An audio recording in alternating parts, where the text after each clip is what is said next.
आपको पता है आमतौर पे जब हम किसी मेडिकल डायग्नोसिस या बीमारी की पहचान के बारे में बात करते हैं तो वहाँ एक तरह की सटीकता की उम्मीद होती है। हाँ बिल्कुल। बिल्कुल किसी इंजीनियरिंग समस्या की तरह। मान लीजिए किसी की बाह की हड्डी टूट गई है तो एक्सरे में वो टूटी हुई सफेद रेखा साफ दिख जाती है। सही कहा। डॉक्टर बस उसकी ओर इशारा करके कह सकता है कि देखिए ये रही समस्या, हड्डी यहाँ से क्रैक है। हाँ, और ये पूरी तरह से बाइनरी होता है, या तो हड्डी टूटी है या नहीं टूटी है, और ये सुकून देने वाला भी होता है ना। एकदम। इंसानों को चीजें तब पसंद आती हैं जब वे स्पष्ट रूप से दिखाई देती हैं, जब उन्हें आसानी से किसी बॉक्स में रखा जा सके। बिल्कुल। लेकिन फिर जब आप सॉफ्टवेयर डेवलपमेंट और कोडिंग की दुनिया में कदम रखते हैं तो अचानक वो एक्सरे मशीन काम करना बंद कर देती है। वहां तो चीजें बिल्कुल अलग हो जाती है। हम एक ऐसे परिदृश्य को देख रहे होते हैं जो सच कहूं तो बहुत ही धुंधला और अस्पष्ट है। मतलब एक ऐप चल रहा है, सब कुछ ठीक लग रहा है और अचानक वो क्रैश हो जाता है और फिर शुरू होती है असली सिरदर्दी। हाँ, अब ये समझना कि असल में गलती कहाँ हुई है किसी भूल भुलैया में बिना टॉर्च के रास्ता खोजने जैसा लगता है। ये डायग्नोस्टिक धुंधलेपन की बिल्कुल सटीक परिभाषा है।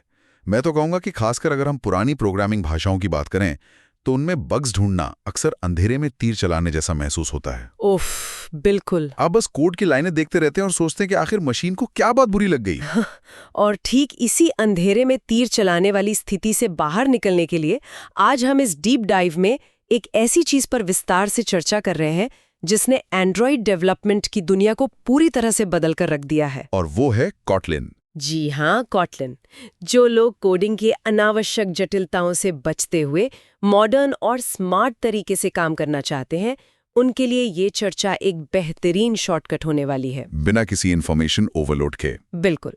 तो चलिए इस सफर को शुरू करते हैं। मैं बस सोच रही थी कि कॉटलिन अचानक से कहाँ से आ गया। मेरा मतलब है जावा जैसी भाषा पहले से ही हर जगह मौजूद थी ना। हाँ, जावा तो एक तरह से इंटरनेट की रीढ़ की हड्डी रही है। तो फिर ये नई भाषा कैसे पिक्चर में आई? जब सब कुछ चल ही रहा था तो इसकी क्या जरूरत पड़ गई? देखिए, ये रातों रात हुआ कोई चमत्कार नहीं था। अगर हम थोड़ा पीछे जाएं तो कॉटलिन को 2016 में जेट ब्रेन्स नाम की एक कंपनी ने आधिकारिक तौर पर रिलीज किया था। जेट ब्रेन्स, मैंने इनका नाम सुना है। हाँ, और यहाँ जो बात सबसे ज्यादा दिलचस्प है वो ये है कि जेट ब्रेन्स कोई ऐसी कंपनी नहीं थी जो ऑपरेटिंग सिस्टम या बड़े कंज्यूमर एप्स बनाती हो। अच्छा, तो वो करते क्या थे? वे मुख्य रूप से डेवलपर्स के लिए टूल्स बनाते हैं। उनका एक बहुत मशहूर सॉफ्टवेयर है इंटेलिज आइडिया। ओह, इंटेलिज आइडिया।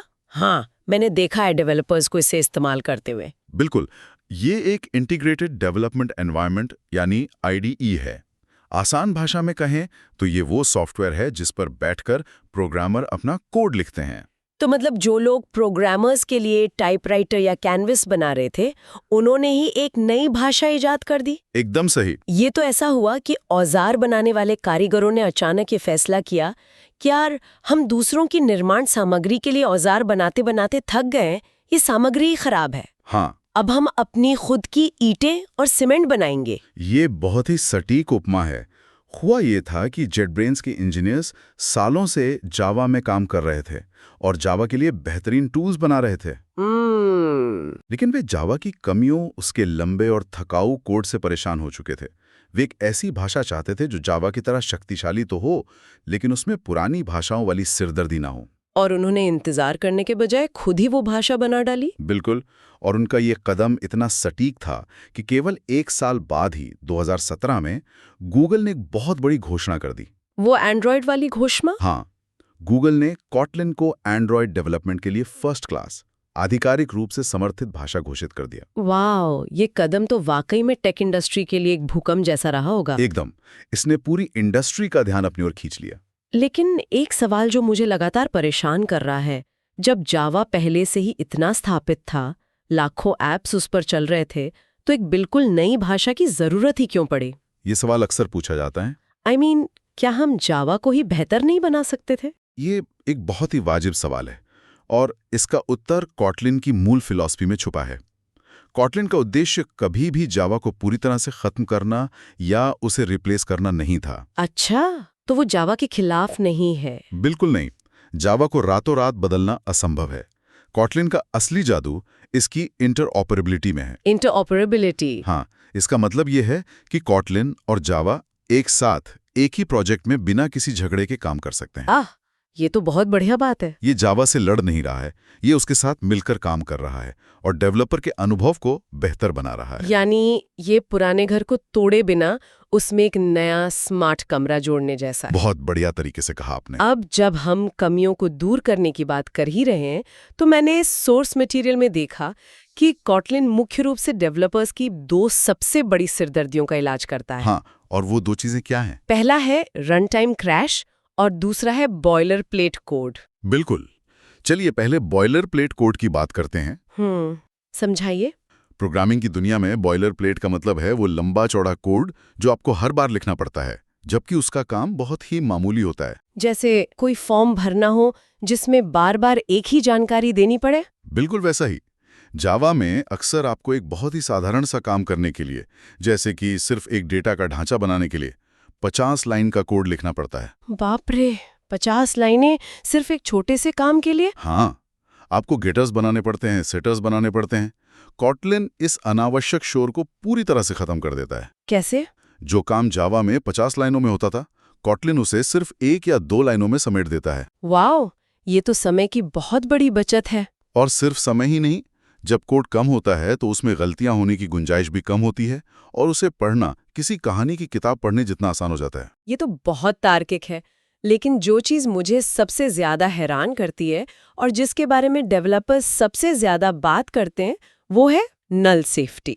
नल सेफ्टी, ये तो कॉटलिन की जान है। मैंने पढ़ा है कि प्रोग्रामिंग की दुनिया में नल पॉइंटर एक्सेप्शन को अक्सर $1 बिलियन की गलती कहा जाता है। हाँ, और ये कोई अतिशोक्ति नहीं है। तो जो लोग इस तकनीकी शब्द जाल से वाकिफ नहीं है, उनके लिए ये नल पॉइंटर एक्सेप्शन आखिर है क्या? और कॉटलिन इसे कैसे रोकता है? इसे ऐसे समझते हैं, मान लीजिए आप एक ऑनलाइन शॉपिंग ऐप इस्तेमाल कर रहे हैं। ठीक है। आपने चेकआउट बटन दबाया, ऐप ने आपके अकाउंट से आपका डिस्काउंट कूपन कोड मांगा, लेकिन आपके पास कोई कूपन नहीं था। तो वहां कोई वैल्यू नहीं थी? बिल्कुल, वहां कोई वैल्यू नहीं थी, यानी वो नल था। नल का मतलब खाली। अब जावा जैसी भाषाओं में अगर कोड ने उस खाली जगह को एक नंबर मानकर उस पर कोई गणित लगाने की कोशिश की, तो क्या होगा? तो उसे समझ नहीं आएगा कि कुछ नहीं का गणित कैसे निकालें। वो घबरा जाएगा और तुरंत क्रैश हो जाएगा। यूजर के सामने अचानक ऐप बंद हो जाएगा। अरे बाप रे। इसे ही नल पॉइंटर एक्सेप्शन कहते हैं। ये रन टाइम पर होता है, यानी जब ऐप असल में चल रहा होता है। मतलब ये एक ऐसे डिलीवरी बॉय की तरह है जिसे आपने खाली डिब्बा दे दिया। हाँ, और जब उसने डिब्बा खोला और उसमें कुछ नहीं मिला, तो वो सदमे में आकर सड़क पर ही बेहोश हो गया। हाँ, एकदम सही। और समस्या ये है कि पुराना कंपाइलर आपको कोड लिखते समय ये नहीं बताता कि डिब्बा खाली हो सकता है। तो आपको पता ही नहीं चलता जब तक वो क्रैश ना हो जाए। बिल्कुल। यहीं पर कोटलिन का नल सेफ्टी फीचर एक सुपर हीरो की तरह एंट्री लेता है। कोटलिन का टाइप सिस्टम बहुत स्मार्ट है। कैसे काम करता है ये? यह एक बाउंसर की तरह काम करता है। यह नलेबल और नॉन नलेबल के बीच स्पष्ट रूप से अंतर करता है। नलेबल मतलब जिस डिब्बे में कुछ नहीं हो सकता है। हाँ, और नॉन नलेबल मतलब जिस डिब्बे में हमेशा कुछ ना कुछ होगा ही। अगर आप चाहते हैं कि कोई वेरिएबल खाली हो सके, तो आपको कोटलिन को स्पष्ट रूप से बताना होगा। अच्छा, इसके लिए कोई खास सिंटैक्स है? जी, आप उस टाइप के आगे एक प्रश्नवाचक चिन्ह लगाते हैं, जैसे स्ट्रिंग के आगे क्वेश्चन मार्क। ये सिस्टम को बताता है कि हे, ध्यान रखना, ये डिब्बा खाली हो सकता है। तो ये एक तरह का चेतावनी वाला स्टिकर चिपकाने जैसा हो गया। बिल्कुल। और जैसे ही आप वो स्टिकर लगाते हैं, कोटलिन का कंपाइलर आपको उस खाली डिब्बे के साथ लापरवाही से काम करने ही नहीं देगा। मतलब वो आपको रोकेगा? हाँ, वो कोड को रन ही नहीं होने देगा। वो आपसे कहेगा, पहले मुझे बताओ कि अगर ये डिब्बा खाली निकला तो मैं क्या करूं। वाओ, ये तो बहुत स्मार्ट है। इसके लिए कोटलिन में सेफ कॉल और एल्विस ऑपरेटर जैसे टूल्स होते हैं जो एक बैकअप प्लान देते हैं। तो इसका फायदा ये है कि आपकी गलती कोड रन होने से पहले ही पकड़ी जाती है? बिल्कुल, आपके कंप्यूटर स्क्रीन पर ही, न कि तब जब लाखों यूजर्स उस ऐप को इस्तेमाल कर रहे हों। ये तो वाकई में कमाल की बात है। ऐप क्रैश होने का डर ही खत्म। अब ये समझना आसान हो गया है कि डेवलपर्स इसे इतना क्यों पसंद कर रहे हैं। हाँ, ये सच में जीवन आसान कर देता है। तो चलिए अब बात करते हैं कि अगर किसी को इस जादुई दुनिया में कदम रखना हो तो शुरुआत कैसे की जाए। मतलब इसके बुनियादी ढांचे, ये बिल्डिंग ब्लॉक्स क्या है, सेटअप कैसे होता है? इसकी शुरुआत करना बहुत ही आसान है, खासकर इसलिए क्योंकि ये जावा के इकोसिस्टम पर ही काम करता है। तो इसके लिए भी जावा चाहिए? आपको बस अपने कंप्यूटर में JDK यानी जावा डेवलपमेंट किट इंस्टॉल करनी होती है। उसके बाद जैसा कि हमने पहले बात की, आप IntelliJ IDEA या Android Studio डाउनलोड कर सकते हैं। और उनमें Kotlin पहले से होता है? बिल्कुल, इन दोनों ही सॉफ्टवेयर्स में Kotlin पूरी तरह से इंटीग्रेटेड आता है। आपको प्लगइन के अलावा कुछ भी अलग से कॉन्फ़िगर करने की ज़्यादा ज़रूरत नहीं पड़ती। और एक बार जब सॉफ्टवेयर खुल गया तो पहला कोड कैसा दिखता है? मुझे याद है जब मैं कॉलेज में थोड़ा बहुत जावा सीख रही थी, हाँ वो हेलो वर्ल्ड वाला प्रोग्राम, हाँ सिर्फ स्क्रीन पर हेलो वर्ल्ड प्रिंट करने के लिए मुझे एक पूरी क्लास बनानी पड़ी थी, फिर पब्लिक, स्टैटिक, वॉइड, मेन, न जाने क्या क्या लिखना पड़ा था। Kotlin में ये कैसा है? Kotlin उस सारे फालतू वजन को हटा देता है। आपको कोई लंबी चौड़ी क्लास डिक्लेरेशन नहीं करनी पड़ती। तो फिर क्या लिखते हैं? आपको बस एक फंक्शन बनाना है। Kotlin में फंक्शन बनाने के लिए फन कीवर्ड का इस्तेमाल होता है, FUN। बस फन? ये तो मजेदार है। हाँ, तो आप बस लिखते हैं फन मेन और उसके अंदर println और ब्रैकेट में हेलो Kotlin, बस इतना ही। वाओ, कोई एक्स्ट्रा सिंटैक्स नहीं? कोई फालतू की औपचारिकता नहीं, ये सीधे काम की बात करता है। ये बहुत साफ सुथरा है। लेकिन अगर हम डेटा स्टोर करने की बात करें, यानी वेरिएबल्स की, मैंने अक्सर देखा है कि Kotlin में दो बहुत ही खास शब्दों का इस्तेमाल होता है, वैल और वार। हाँ, VAL और VAR, ये क्या हैं और इनमें क्या फर्क है? मुझे ये थोड़ा कंफ्यूजिंग लगा। ये Kotlin का एक बहुत ही दिलचस्प और महत्वपूर्ण हिस्सा है। Kotlin आपको डेटा स्टोर करने के लिए दो अलग-अलग बक्से देता है। ठीक है। वार का मतलब है वेरिएबल, यानी एक ऐसा बक्सा जिसे आप बाद में खोलकर उसके अंदर का सामान बदल सकते हैं। ये म्यूटेबल है, यानी परिवर्तनशील। बिल्कुल। लेकिन वैल का मतलब है वैल्यू। ये एक ऐसा बक्सा है जिसे अगर आपने एक बार पैक कर दिया और सील लगा दी तो आप उसे दोबारा खोलकर बदल नहीं सकते। ये इम्यूटेबल है। रुकिए एक सेकंड। अगर मैं एक नया डेवलपर हूं और मुझे कोडिंग में आज़ादी चाहिए, तो मैं खुद को वैल के साथ क्यों बांधूं? ये सवाल हर किसी के मन में आता है। I mean, ये तो मेरे लिए एक तरह की रुकावट हो गई ना। बिल्कुल। मैं हर जगह वार लिखकर अपनी जिंदगी आसान क्यों ना कर लूं? जब चाहूंगी वैल्यू बदल लूंगी। सुनने में आज़ादी अच्छी लगती है। दोनों का होना सिर्फ कंफ्यूजन ही तो पैदा कर रहा है। देखिए, जब आप अकेले कोडिंग कर रहे हों तो शायद ये ठीक लगे, लेकिन जब आप किसी बड़े प्रोजेक्ट पर काम करते हैं जहां 50 या 100 डेवलपर्स एक ही ऐप पर काम कर रहे हों, तब ये आज़ादी अक्सर तबाही का कारण बन जाती है। तबाही? वो कैसे? मान लीजिए आपने एक वार बनाया जिसमें यूजर का बैलेंस स्टोर है। अब क्योंकि वो वार है, कोई भी दूसरा कोड, कोई भी दूसरा फंक्शन गलती से उस बैलेंस को बदल सकता है। ओह। और जब कोई बग आएगा तो आप पूरे कोड में पागलों की तरह ढूंढते रहेंगे कि आखिर इस वैल्यू को किसने बदला। समझ गए। तो ये सुरक्षा का मामला है। बिल्कुल। Kotlin की कम्युनिटी हमेशा ये सलाह देती है कि डिफॉल्ट रूप से हर चीज को वैल यानी सील बंद बक्सा ही बनाए। जब तक कि उस वैल्यू को बदलना 100% जरूरी ना हो, तब तक वार का इस्तेमाल ना करें। इससे तो कोड बहुत प्रिडिक्टेबल हो जाएगा। यही तो लक्ष्य है। आपको रात को चैन की नींद आती है क्योंकि आपको पता होता है कि आपके कोड के एक हिस्से में डिफाइन की गई वैल्यू को तो दूसरा हिस्सा चुपके से बदल नहीं रहा है। इसे ही इडियोमैटिक Kotlin यानी Kotlin लिखने का सबसे सही तरीका कहा जाता है। ये तो बहुत ही गहरी बात है, यानी अनुशासन ही असल में स्वतंत्रता देता है। एकदम सही फरमाया। अब बेसिक्स तो हमने समझ लिए कि कैसे ये भाषा छोटे छोटे कामों को सुरक्षित और आसान बनाती है, लेकिन सोर्स मटेरियल के हिसाब से Kotlin को जो चीज असली पावर हाउस बनाती है वो है इसके एडवांस्ड फीचर्स। हाँ, वहाँ असली जादू है। एक टर्म जो हर जगह छाई रहती है वो है कोरूटीन्स। ये क्या भला है? ये सुनने में किसी साइंस फिक्शन फिल्म के गैजेट जैसा लगता है। हाँ, नाम थोड़ा भारी है।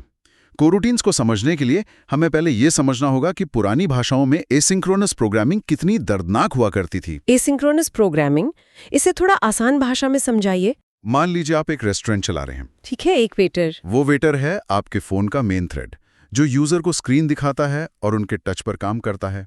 अब मान लीजिए एक यूजर ने ऐप में डाउनलोड इमेज बटन दबाया। इंटरनेट से इमेज आने में 5 सेकंड लगेंगे। तो वेटर क्या करेगा? अगर वो अकेला वेटर रसोई में जाके 5 सेकंड तक खड़ा रहेगा तो बाहर रेस्टोरेंट में कोई भी नया ऑर्डर नहीं ले पाएगा। ऐप की स्क्रीन फ्रीज हो जाएगी। यूजर सोचेगा कि ऐप हैंग हो गया है। बिल्कुल। हाँ, और अक्सर ऐसा होने पर वो ऐप इज नॉट रिस्पॉन्डिंग वाला मैसेज आ जाता है। ये तो बहुत आम समस्या है। अब पुरानी भाषाओं में डेवलपर्स इस समस्या से बचने के लिए क्या करते थे? वे नया काम करने के लिए नए थ्रेड्स यानी नए वेटर्स बनाते थे। तो इसमें क्या बुराई है? काम जल्दी होगा ना। दिक्कत यह है कि नए वेटर्स को काम पर रखना बहुत महंगा होता है सिस्टम के लिए। बहुत सारे थ्रेड्स बनाने से फोन की मेमोरी भर जाती है और फोन धीमा हो जाता है। ओह, समझी। और इन सारे थ्रेड्स को मैनेज करना, ये देखना कि कौन सा थ्रेड कब खत्म हुआ, ये डेवलपर्स के लिए किसी बुरे सपने जैसा था। इसे कॉलबैक हेल भी कहा जाता था। तो कोरूटीन्स इस कॉलबैक हेल से कैसे बचाते हैं? कोरूटीन्स बहुत ही हल्के वेटर्स की तरह होते हैं। आप एक ही थ्रेड पर हजारों कोरूटीन्स चला सकते हैं बिना मेमोरी फुल किए। हजारों एक साथ? हाँ, कोरूटीन का जादू ये है कि ये नॉन ब्लॉकिंग है। अगर हम अपने रेस्टोरेंट वाले उदाहरण पर वापस आएं, तो कोरूटीन एक ऐसे सुपर स्मार्ट वेटर की तरह है जो शेफ को ऑर्डर देता है और फिर रसोई में खाली खड़ा रहकर इंतजार नहीं करता। तो वो वापस आ जाता है। बिल्कुल, वो तुरंत वापस लौटकर दूसरे कस्टमर्स के ऑर्डर लेने लगता है। और जैसे ही शेफ की डिश यानी इंटरनेट से इमेज तैयार होती है, शेफ उसे पीछे से आवाज लगाता है और वो उसे सर्व कर देता है। वाह, मतलब कोई भी रुकता नहीं है, काम भी बैकग्राउंड में हो जाता है और मेन स्क्रीन हमेशा स्मूथ चलती रहती है। ठीक कहा, ये एक ऐसे शेफ की तरह भी है जो पास्ता का पानी उबलने का इंतजार करते हुए खाली नहीं खड़ा रहता, बल्कि उस दौरान सब्जियां काट लेता है। क्या बात है! और सबसे अच्छी बात यह है कि कोटलिन में से लिखना बहुत आसान है। आपको लंबे और जटिल थ्रेड मैनेजमेंट कोड लिखने की जरूरत नहीं है। मतलब कोड दिखने में सीधा साधा ही लगता है। हाँ, आप कोड ऐसे लिखते हैं जैसे वो सीधे एक के बाद एक लाइन में चल रहा हो, लेकिन कोटलिन बैकग्राउंड में उसे अपने आप एसिंक्रोनस तरीके से मैनेज कर लेता है। ये डेवलपर्स के लिए किसी जादुई छड़ी से कम नहीं है। बिल्कुल, ये एक गेम चेंजर है। एक और फीचर जिसका काफी नाम है हमारे सोर्सेज में, वो है एक्सटेंशन फंक्शंस। ये क्या काम करता है? ये भी एक बहुत ही कमाल का फीचर है। मान लीजिए आप किसी थर्ड पार्टी की लाइब्रेरी इस्तेमाल कर रहे हैं जिसका कोड आप बदल नहीं सकते। वो सील हो चुका है। जैसे कोई बनी बनाई चीज। हाँ, अब उस क्लास में कोई ऐसा फंक्शन नहीं है जिसकी आपको बार बार जरूरत पड़ती है। पुरानी भाषाओं में आपको उस क्लास को इनहेरिट करना पड़ता, एक नई क्लास बनानी पड़ती, जो बहुत लंबा प्रोसेस है। हाँ, मतलब किसी और के बने बनाए घर में अपनी पसंद की खिड़की लगाना बहुत मुश्किल होता है। बिल्कुल, लेकिन कोटलिन के एक्सटेंशन फंक्शंस के साथ आप बस बाहर से ही उस क्लास में एक नया फंक्शन जोड़ सकते हैं। बाहर से ही? असली कोड को छेड़े बिना। जी हाँ। वो असली कोड को नहीं बदलता, लेकिन आपके पूरे प्रोजेक्ट में ऐसा व्यवहार करता है जैसे वो फंक्शन हमेशा से उसी क्लास का हिस्सा था। ये तो बहुत ज्यादा लचीलापन देता होगा। एकदम, बिना कोड को जटिल किए आप उसे अपने हिसाब से ढाल सकते हैं। साथ ही कोटलिन में डेटा क्लासेस भी होती हैं जो सिर्फ डेटा स्टोर करने के लिए एक लाइन में बन जाती हैं। ये तो बहुत ही पावरफुल है। अब इस सब के बाद मेरे दिमाग में एक बड़ा सवाल आ रहा है। पूछे। कोटलिन एंड्रॉयड के लिए तो बेहतरीन है, गूगल ने इसे अपना आशीर्वाद दे दिया है, ये तो हमने समझ लिया। हाँ, लेकिन क्या ये सिर्फ मोबाइल ऐप्स तक ही सीमित है? अगर कोई वेब डेवलपमेंट कर रहा है या सर्वर का काम कर रहा है, तो क्या कोटलिन उनके किसी काम का है? बिल्कुल है। कोटलिन की बहुमुखी प्रतिभा सिर्फ एंड्रॉयड तक सीमित नहीं है। आज दुनिया भर में बड़ी बड़ी कंपनियां अपने सर्वर साइड यानी बैकएंड डेवलपमेंट के लिए कोटलिन का इस्तेमाल कर रही हैं। अच्छा, मैंने सोचा ये सिर्फ मोबाइल के लिए है। नहीं, यहां तक कि डेटा साइंस के क्षेत्र में भी जहां पाइथन का दबदबा है, वहां कोटलिन धीरे धीरे अपनी जगह बना रहा है। ये तो दिलचस्प है। और मैंने कहीं कोटलिन मल्टी प्लेटफॉर्म या कोटलिन नेटिव के बारे में भी पढ़ा था। ये क्या तकनीक है? ये कोटलिन का भविष्य है।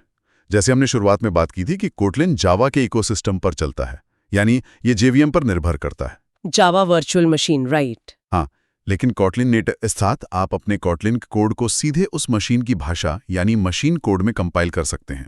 इसका मतलब बिना जेवीएम के? बिल्कुल, इसका मतलब है कि आप कोटलिन में कोड लिख सकते हैं और उसे iOS यानी एप्पल के आईफोन, विंडोज या लिनक्स पर सीधे रन कर सकते हैं बिना जावा इंस्टॉल किए। वाह, एक कोड बेस और वो हर प्लेटफॉर्म पर चल सकता है। हाँ, यही इसका सबसे बड़ा सेलिंग पॉइंट बनता जा रहा है। ठीक है, यहाँ मैं फिर से थोड़ा रुककर एक सवाल पूछना चाहती हूँ। जी बिल्कुल। अक्सर यह कहा जाता है कि जो चीज़ सब कुछ करने का दावा करती है, वो किसी एक चीज़ में भी पूरी तरह से माहिर नहीं होती। जैक ऑफ ऑल ट्रेड्स वाली बात। हाँ, अगर मैं आज एक कंपनी चला रही हूँ और मेरा लाखों लाइनों का कोड जावा में लिखा है, मैं रातों रात अपनी टीम को कोटलिन पर शिफ्ट नहीं कर सकती। कोई भी नहीं कर सकता। और अगर मैं अपने प्रोजेक्ट में आधा कोड जावा का और आधा कोड कोटलिन का रखती हूँ, तो क्या ये दोनों आपस में लड़ेंगे नहीं? क्या मेरे पूरे कोडबेस में कोई अराजकता नहीं फैलेगी? ये किसी भी कंपनी की सीटीओ की सबसे बड़ी चिंता होती है। लेकिन मैंने शुरुआत में इंटरऑपरेबिलिटी की बात की थी, याद है? हाँ, कि वो साथ काम करते हैं। वो यहीं पर काम आती है। कोटलिन और जावा आपस में नहीं लड़ते, क्योंकि अंततः जब कोड कंपाइल होता है तो कॉटलिन का कंपाइलर भी वही बाइट कोड बनाता है जो जावा का कंपाइलर बनाता है। अच्छा, मतलब मशीन को पता ही नहीं चलता कि कौन सा कोड जावा में लिखा गया था और कौन सा कॉटलिन में। बिल्कुल सही पकड़े आप। मशीन के लिए दोनों एक ही भाषा यानी बाइट कोड में बात कर रहे हैं। ये तो बहुत क्लेवर है। इसीलिए आप एक ही प्रोजेक्ट में एक जावा फाइल से कॉटलिन फाइल के फंक्शन को बुला सकते हैं और कॉटलिन फाइल से जावा के कोड को इस्तेमाल कर सकते हैं बिना किसी रुकावट के। एकदम सहज तरीके से। आप एक एक फाइल करके धीरे धीरे अपने प्रोजेक्ट को कॉटलिन में माइग्रेट कर सकते हैं। आपको अपना पुराना कोड फेंकने की कोई जरूरत नहीं है। तो यही वजह है कि कंपनियों ने इसे इतनी जल्दी अपना लिया। हाँ, इसी वजह से बड़ी बड़ी कंपनियों ने बिना अपने सिस्टम को रोके धीरे धीरे कॉटलिन को अपना लिया। ये एक बहुत ही सुचारू बदलाव का अनुभव देता है। तो अगर मैं आज की इस पूरी चर्चा को समेटूं तो कहानी कुछ इस तरह बनती है। जी बताइए। कॉटलिन सिर्फ एक नया ट्रेंड नहीं है, ये उन लोगों द्वारा बनाई गई एक बेहद सोची समझी भाषा है जो कोडर्स की रोजमर्रा की तकलीफों को गहराई से समझते थे। बिल्कुल सही। इसने जावा की ताकत को बनाए रखा, लेकिन उसकी कमियों जैसे लंबे बॉयलर प्लेट कोड और ऐप क्रैश करने वाले नल पॉइंटर्स को खत्म कर दिया। इसके कोरूटीन्स ने असिंक्रोनस प्रोग्रामिंग को एक बुरा सपना होने से बचा लिया और इंटरऑपरेबिलिटी ने इसे अपनाना आसान बना दिया। सबसे बड़ी बात, इसने कंपनियों को ये सुविधा दी कि वो बिना किसी डर के धीरे धीरे इस नई भाषा को अपना सकें। एकदम सटीक सारांश। और जो लोग इसे सीखना चाहते हैं उनके लिए सोर्स मटेरियल में एक बहुत अच्छी सलाह दी गई है। वो क्या?